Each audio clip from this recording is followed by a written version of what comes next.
Welcome back to another episode of Let's Be Perfectly Queer. If you've been paying attention, you will note that the last two episodes, I wasn't around, other than a quick, brief introduction at the beginning. And that's because I had my amazing friend, trans activist and advocate Jayce Carver in the driver's seat for Let's Be Perfectly Queer for the last couple of episodes. Jayce, you did a phenomenal job. I am so grateful that we were able to amplify not only your voice, but the voices of other trans folks throughout the community. And I just want to start today's episode by thanking you for that. So thank you very much, Jayce Carver. Thank you so much, Randy. And I want to thank Rogers TV Barry, as well as yourself and Deanna, the executive producer, for that opportunity. It was an amazing opportunity to try to leverage not just my voice, but other people's voices, and know that there's not just stories of tragedy in the trans community, but there's people that are lifting up our voices and being visible and creating change for our future generations. And so I wanted to be able to highlight some of those voices. So again, thanks for the opportunity. Well, I mean, that was the whole point of my asking you to take on the hosting duties with Transgender Day of Visibility happening on March 31st. From our conversations, it's great that there is a day of visibility, but come on, there should be 365 days of visibility for trans folks, and being able to give a space and a platform to be able to amplify those voices and share those experiences and stories, I think I truly think the work that you do and your guests save lives. And that's what it's all about, right? I was reading the most recent stat that I could find from Stats Canada is from 2019. And it indicated there was more than 300 trans people, primarily Black, Brown, and Indigenous women, who have been murdered in Canada. Yeah. And that's what's been reported, what we know about. We know those numbers are probably double that. At the very least, because we know that we're still just starting to count trans people, and many trans identified people also identify as cisgender post-surgery. So we know that the stats are very skewed. Yeah. Oh, absolutely. No question. But my point in bringing up that subject and that topic is the fact that, now we're 2021 and those numbers aren't declining at all. If anything, they're increasing. And I don't know, maybe I'm naive. I can't get it through my head why the hell it matters to anybody. Why does how someone present themselves and choose to live their life and identify, whether it be transgender, whether it be gay, it can't compute in this guy's brain as to why that matters. But it does to a lot of folks for the wrong reasons. And this is why it's important that we talk about these things, and we make sure that we recognize that trans individuals are no less human than the rest of us. But we're still the only target marginalized population that's socially acceptable to dehumanize, right? But when people are racist, they get backlash, and they're forced to apologize.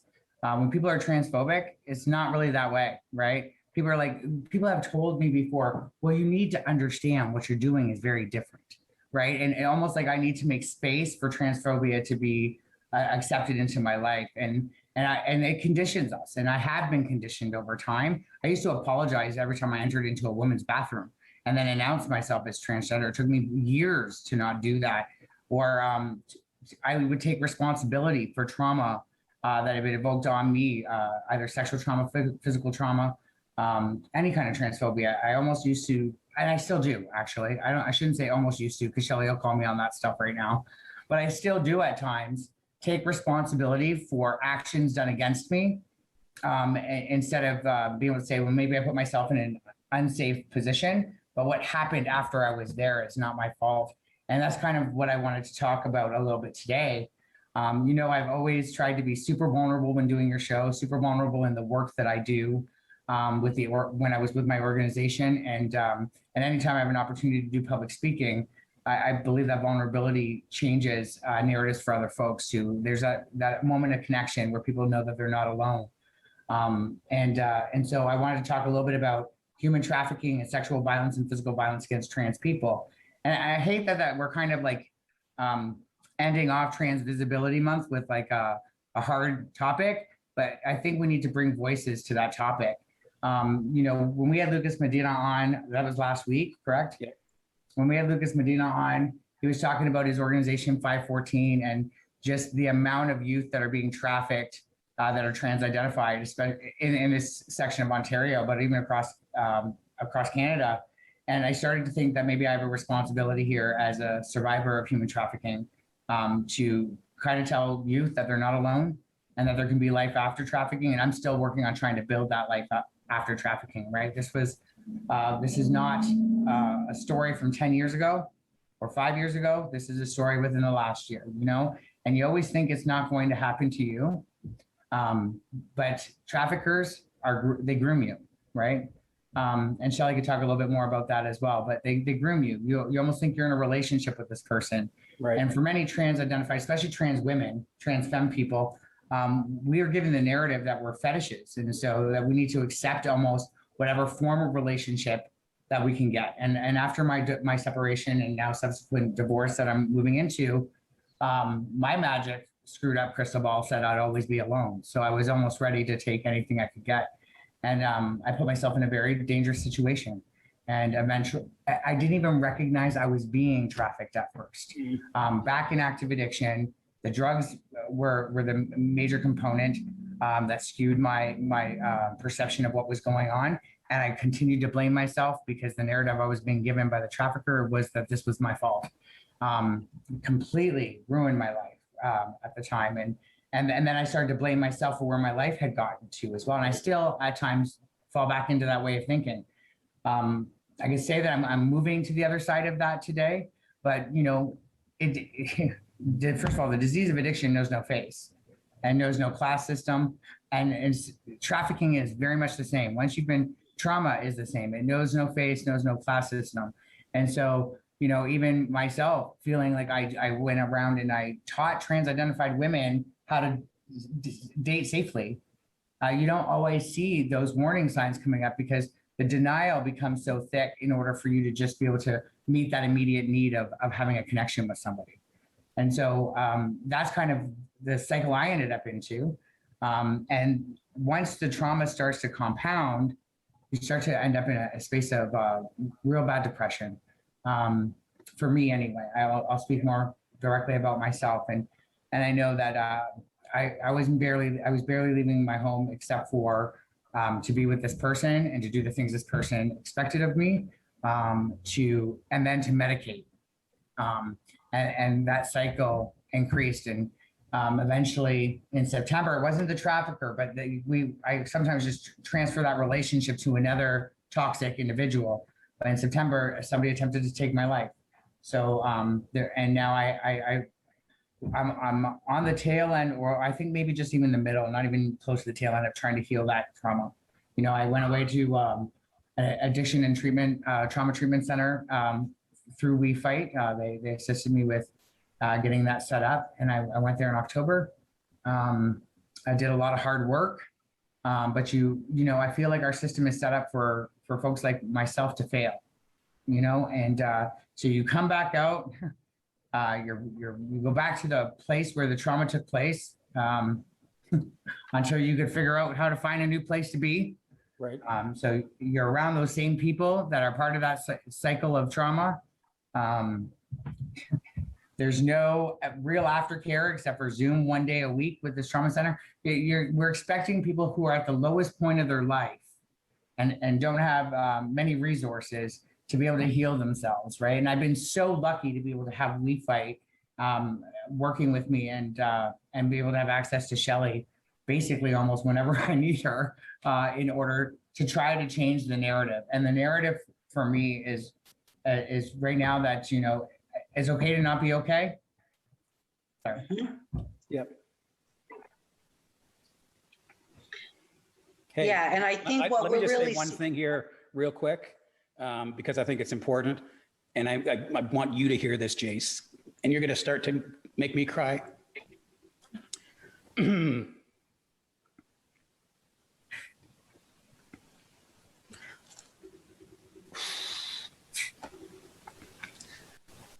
I love you. You know that, right? Yeah. And you deserve good things. You deserve to be loved. You deserve to be safe. You deserve to be Jayce Carver. That will probably get edited.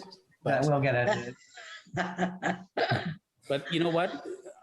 From the moment I met you, which wasn't all that long ago, and it's crazy how much of an impact you have made in my life in such a short period of time when we are, you know, across provinces from one another. But yeah, you are one of the strongest, most resilient, most caring, most courageous individuals I have ever met in my life. And this is why I do this. This is why I give you a platform to tell your story the way you want to tell your story. And I don't want to get too teary or interrupt your story, but maybe before we go any further, let's introduce Shelly. And Shelly, tell us where you're from. Tell us about your organization and how you're helping Jayce on her journey. Well, I hope I am. Again, my name is Shelly Gilbert. I'm the coordinator of social work services at Legal Assistance of Windsor, and we do have quite a large anti-human trafficking project working with internationally and domestically trafficked people in all different areas of labor, whether that labor is sex work or agriculture industry or living caregivers. People are exploited in lots of different industries. And I think, you know, what Jayce is really bringing to the table today is the idea of bringing vulnerabilities, if you will, intersectionalities around trafficking, and really showing how we can change that narrative. Being a trans person is not a vulnerability, right? Being a racialized person is not a vulnerability. But the way that people may use that, distort that, exploit that for their own gain turns into a vulnerability. And really, I think what Jayce is showing us is that we can change that narrative, right? Being a strong, trans, bright advocate, activist in a community and a trafficked person. There's multiple dimensions going on with people. And so it's really important that we recognize that, I think, from a service provider perspective, from a human being perspective, that being trafficked is one piece, but we see all of these other narratives and all of these other intersectionalities coming together to make these beautiful, fantastic people. Back to you, Jayce. And that's really what Shelly's been helping me to do, is seeing that being trafficked is, and the attempt on my life are just a part of my story, and that, you know, it's okay to have moments of not being okay, but I can't just stay not okay. I have to work towards being okay. I have to start living in my solution again. And, you know, when you asked me to host those episodes, at first my mind was like, I'm not that person anymore. You know, I almost gave my identity to the trafficker. I almost gave my identity to this person who attempted to take my life. I was letting them continue to take more and more and more from me. I ended up saying yes, because I have a voice, and it's been a strong voice. And that's really who I am. You know, I'm not as some of the things that have been done to me. As long as I continue to act that way, I will always be a victim. I will never move to survivor. And so these things that I'm doing are small steps towards me moving from victim to survivor, and hopefully using my story in order to go towards helping other individuals that are like me again. Because that's always been my mission, right? That was the mission behind founding the organization to begin with. I had been living in my car, addicted to drugs, separated from my husband at that time too. And I somehow found the courage to say, enough's enough. We are missing an entire demographic of people who need support. We're hiding transphobia behind homophobia, and I'm going to start something new that meets a need. And now it's a national organization with funding, you know, and I'm proud of that. And now I can see that success again, because I didn't see that success for many months now. And I'm starting to know that I am that person. And that no amount of trauma can take away the things that I've already done and I'm capable of doing again in the future. And that even when I tell this story in the future, because I will be telling this story in the future, and when I show up to court next month to hold that person accountable, that I am Jayce Carver, and I don't believe it every day, but I'm starting to move towards it. And I want people to know that they can do that too. you know? Yep. Yeah, and I think that's one of the things that that sort of drew us to one another, that that desire and that need to share lived experiences, because I think we both recognize that by doing that, not only does it allow us to sort of be a little cathartic in telling our story through our own voice and not somebody else's voice, but the impact that those real life experiences have on other folks who are going through similar, right? Yeah. And I think that's incredibly important. Peer work, I think, is something that does not get nearly the recognition that it needs to get. Isn't that a perfect segue, Shelly, to what I said I wanted to also talk about today? That's perfect. Yes. Having founded a peer organization, I struggled so hard to get any amount of funding to be able to hire peer supporters. It was easier to get the funding for the professionals, and it wasn't always easy to find a professional that also had the lived experience. And so I feel like we really weren't doing always a service to our clientele, right? That, you know, the best model is having people with lived experience alongside professionals provide a wraparound support, right? And oftentimes, even when we do have peer supporters, they are unpaid positions. So this person has to devote their time to, they've just got to love it, right? So they just got to love it, love their community, and hope and give of their time freely to support their community. But then they have to carry other jobs on top of it. And then there's the marginalization stress of being visible. And there's all these other things. And then we don't have appropriate support in place to support that peer, or an infrastructure, like you were saying earlier, Shelly, an infrastructure in place to be able to support that peer mentor, that peer supporter. And that eventually that person burns out, gets exhausted, and maybe falls back into old coping mechanisms. I know that that was the case for me, right? There's an expectation once you're a peer advocate and you're in the public eye that your life is together because you are in front of an audience, and and honestly, nobody has it together in the world. Not a damn person has it together. There is no difference between me and a CEO of a hospital or another company. They just make more money than me and have more letters behind their at the end of their name. The fact is, they have just as much crap going on in their life as I do. It's just different crap, you know. And we have to stop separating people the way that we do, and support individuals who are willing to do the work, to be vulnerable, and work with individuals who have sustained trauma from their community, because that is the work that is going to pull people out of the depths of despair. And that's currently just not happening in our community. Also, moving forward, grassroots organizations are really the organizations that are doing the work. And they're doing it with no money, $0 most of the time. Just people with passion, tired of seeing that their community members dying. And these well-funded organizations it's become like a cash grab in the nonprofit sector. It's dog eat dog. It's really, really disheartening to see, but it's all about creating programming for funding dollars. And it's everybody's racing after them at the same time. And then there's really no program delivery after, not appropriate program delivery, because they just spent so much, and everybody wants the quantitative statistics, right? How many people have walked through your door? Well, we can get people walking through the door, but if you're not delivering the program appropriately, then there's really no quality to the programming that they've received. And so their lives don't improve. And we're seeing it's a systemic issue in our country, and it's not a good one, because people are continuing to die. Look at the addictions community, overdose rates through the roof. More money has been given to the addictions community this year than in a very, very long time in order to combat COVID. Everything's gone to Zoom or online. Well, the most marginalized populations that are homeless are not able to access those services. Absolutely. And let's get more outreach workers. So let's send outreach workers out to the street, but then let's not improve the housing situation. Let's not create affordable housing. Let's not increase harm reduction services. So we're not even arming these outreach workers with any actual services to provide these individuals when they go out. So that's stressful for the staff. I'm telling you, as someone who's just been through all the services, as a client, you just don't even want to engage, because you're like, what's the point? Or what's the point? I want you to be able to use that. So what's the point? Because I'm going to do this housing search and I'm not going to be able to afford any of the housing. So what's the point of me even looking? Or for most of us, my credit score is crap.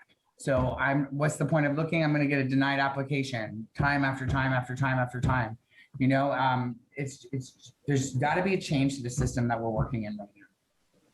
Yeah, and I think that, service providers have to listen and really authentically utilize the voices of the people that are working with us, right? Because a lot of peers want to do direct service, which is great. And I think that there's a real healing process, right, to give back to your community directly, but also think about the systemic advocacy, right, and the work that can be done on policy and legislation and on programming if you authentically include the people that intimately understand the barriers in a system and can really concisely talk about what would have fixed this, right? And talk about the root causes, as you were getting to, Jayce, right? The homelessness, addictions, trauma, all of that. What are we doing around that? And how are we not tokenizing people with lived experience, but actually utilizing that? And as you said,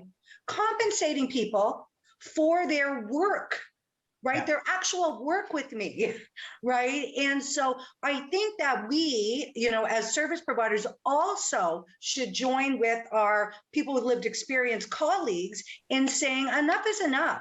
She's got childcare, she's got school, she's got part-time jobs, and I'm asking her to do this, right? So how are we actually utilizing people in a way that's going to be healing for them and systemically impactful and direct service impactful? Right. Yeah, and I think it's important. So my job is to have that infrastructure, right? And to make sure that's available for people. Sorry, Randy. No, I'm just, and having those peer voices is so important. And I think it's that partnership between an organization and the peers that needs to then get translated to the funders, right? Because we're seeing all these funding solutions that come out, but they don't address the actual problems that we're seeing in real life. Because so a lot of these organizations, they go after this funding and they have to begin this program that really does nothing for, Joe Normal. Right. And so if we're actually listening to the folks who we truly want to help, if we really want to address all the social determinants of health that are systemically causing a lot of these issues, then that's what we need to have funded.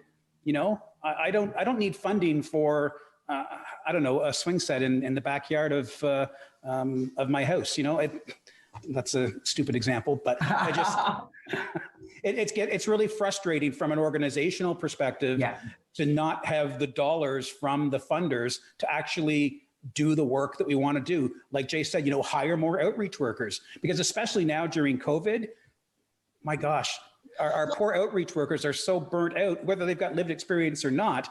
And where's the support for them to be able to allow them to sustain themselves? And I think it's look at the root causes, right? So the program funding is really band-aiding, right, these other issues, right? So we can develop a program to address this little aspect or this little aspect, but what are those a result of? Yeah. Right? They're a result of trauma, they're a result of compounding addiction, mental health, homelessness. We have to look at those issues and actually coordinate a response, a legislative and program response that addresses those types of root causes, right? When we're looking at, as Jayce was saying, when we're looking at transphobia, we've got to look at that, right, as a root cause of all the other traumatic events that are happening in people's lives, including being exploited and trafficked, right? Because it's that messaging that people have gotten, that root cause that people have gotten, that has been ingrained in their minds and then, permeates the relationships going forward, and all the self-hatred and all the other stuff that happens with that. So we've got to get to those sort of that bigotry and bias and other root cause things through our programs in order to really address this. Right. Yeah. If we just look at the addictions portion of it alone, it took me almost having my life taken and being trafficked to get the kind of funding that it requires for me to get trauma and addiction services at the same time with a doctor, a nutritionist, a psychotherapist, inpatient, and with people with lived experience. All those five things were present. And, had I been able to stay longer, I believe Like even just the 30 days made a big impact on me and my mental health and stabilizing me after a significant trauma in my life. Had I been able to extend that even longer, I think I would be have been in an even better spot. But if you look at OHIP beds, you're not getting the same kind of service. So we're saying there's a class system on who gets to get well and who does not get the same kind of service, right? Who doesn't get to get well? Because I've been to OHIP beds before that were largely 12-step model. And I've had opportunities to do some outpatients programs that were trauma informed, but they were taught only by people with lived experience, and there was no medical component to it, right? And I feel like that's what happens when you are when you're gunning for an OHIP bed, right? And you're on a wait list for 30, 60, 90, 18 months, like, and they want you to have a certain amount of time clean before you can get in the door. Now, I don't know about what I'm not even asking, you guys aren't, I'm gonna assume not drug addicts, but those of you who are watching, you're gonna know what I'm talking about. If you could stay clean for 30 days or 60 days or 90 days, you don't need to go to treatment. You're probably doing okay just on your own, and you probably get some outpatient support. You don't necessarily need residential, but for residential should be for those who are unable to stay clean for any period of time. And there should be a medical detox component to it. For every Jayce, I hate to interrupt you because this is an important conversation, but you know, as your experience as guest host of this show, there's a little warning that we always get from at the end, our producer saying, time's running out. All right, Anna. Shelly, final thoughts in 30 seconds. Well, I mean, I think that the most important thing is to know that, you know, there are survivors out here who are leading the way, right, around their own health and their own healing. And you can find your way as well. If you are feeling that level of trauma and needing that support, there is ways out. And Jayce is an example of that incredible work. And Jayce, final 30 seconds goes to you, my friend. All right. For those of you who are struggling with trauma in your life, I want you to know that it's okay to not be okay. Take a break, work on yourself. You know, I spend more time sometimes just going back to the work and being in the public eye, just trying to do the work. I've had so much benefit from taking time for me right now, and I'm going to come back so much stronger. So this is not the last you've heard of me. Absolutely. Shelly, thank you very much for joining us on the show. Jayce, as always, it's a pleasure. And for those of you watching, this is not the last time you will see Jayce Carver on this program, I guarantee. Thanks again for watching another episode of Let's Be Perfectly Queer.